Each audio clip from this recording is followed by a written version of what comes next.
dengan sampai nanti air keluar. instalasi airnya, kemudian juga ada tangki airnya dan bisa langsung diambil oleh masyarakat.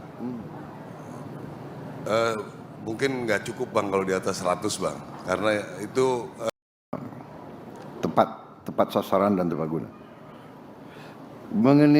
Kembali lagi mengenai air bersih, di mana titik-titik air ataupun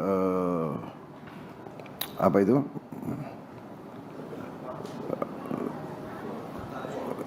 kita bor air sudah berapa yang di Tamyang yang dibangun, yang dikirim? Mungkin Kasat yang tahu. terima kasih Pak. Kami dari Angkatan Darat saja sudah 129 titik Pak. Dari 129 titik bor air. Siap. Dari BNPB juga melalui Pusterat juga ngebor Pak. Ya. Kepolisian juga saya kira sudah ratusan Pak. Setahu kami di grup itu sudah ada banyak Pak. Yang di Tamyang ini, di Tamyang ini. Tamyang. Berarti itu masih terus hampir Pak. Hampir semua desa sudah bisa dapat air ya sekarang. Ini yang di tempat pengungsian Pak. Tempat pengungsian. Oh, Pengungsian yang kita bor, terus sekolah-sekolah, masjid-masjid, ya, kecamatan. Jadi berkoordinasi dengan wilayah itu tempat mana yang diperlukan Pak. Oke. Jadi kami bekerja simultan. Dari Kemhan juga kami mengirim 10 pemadam kebakaran, makanya jalan cepat selesai di sini Pak. Iya. Betul Pak. Udah. Ya. Terus Huntara juga kami ikut bekerja, jadi simultan semua bekerja, air bersih terus berjalan Pak. Demikian Pak. Kemudian itu bor air itu bisa untuk air minum. Bisa Pak. Mohon izin Bapak, mungkin izin menjelaskan ada beberapa skema untuk yang dibangun Polri itu kedalamannya 20-30 meter, airnya hanya untuk membersihkan Bapak, membersihkan. Kemudian yang dibangun Pusterat, kami yang membiayai itu Pusat Teritorial Angkatan Darat. Oh, oke. Angkatan Darat ya. Angkatan Darat itu kedalamannya 100-200 meter Bapak, itu yang untuk minum. Oke. Jadi semuanya sudah dilaksanakan, memang masih cukup, masih kurang Bapak, ini dilaksanakan terus. Iya. Tapi untuk sehari-hari saya rasa masih cukup karena juga mobil-mobil tangki air juga terus setiap hari berjalan Bapak. Iya, tapi kalau tangki air gitu kan Siap. iya kita keluar BBM lagi. Itu kalau yang 100 meter itu biayanya berapa per bor, Kasat? 100 sampai 150 juta Bapak. 150 juta. 100 sampai 150 juta.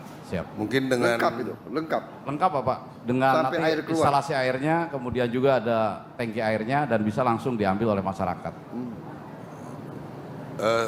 mungkin nggak cukup Bang kalau di atas 100 Bang. Karena itu kadang-kadang ngebor tergantung tanahnya Pak. Ya. Kalau tanahnya lunak mungkin 2 minggu baru dapat Pak. Tapi keras mungkin memerlukan lebih waktunya dari itu. Dan juga dari Kemhan juga kita mengirim RO banyak Pak. Jadi untuk membantu yang dangkal-dangkal itu ada progres pembersihan. Apa itu RO? Untuk penjernih air Pak. Penjernih air. Siap. Oke. Penjernih air yang berupa di mobil. Ya. Berapa unit saya belum ini jelas di daerah sini Pak. Ya. Sudah dikirim juga. Jadi kita terus lanjutkan untuk buatan sumur bor Pak. Ya. Dilanjutkan dengan MCK Pak.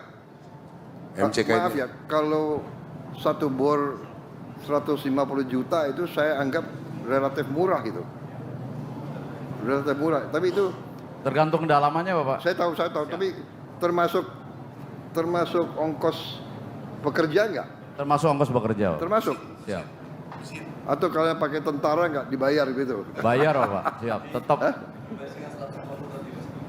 Enggak, saya anggap itu relatif murah. Karena saya dulu ngebor agak besar, tapi memang tergantung tanah. Izin Bapak Presiden. Ya.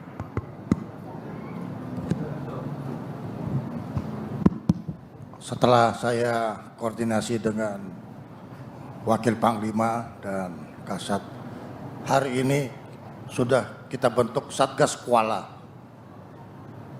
Satgas Kuala ini terdiri dari 2 komposisi. Satu komposisi untuk pendalaman kuala dan 1 komposisi untuk pemanfaatan air yang ada di Kuala.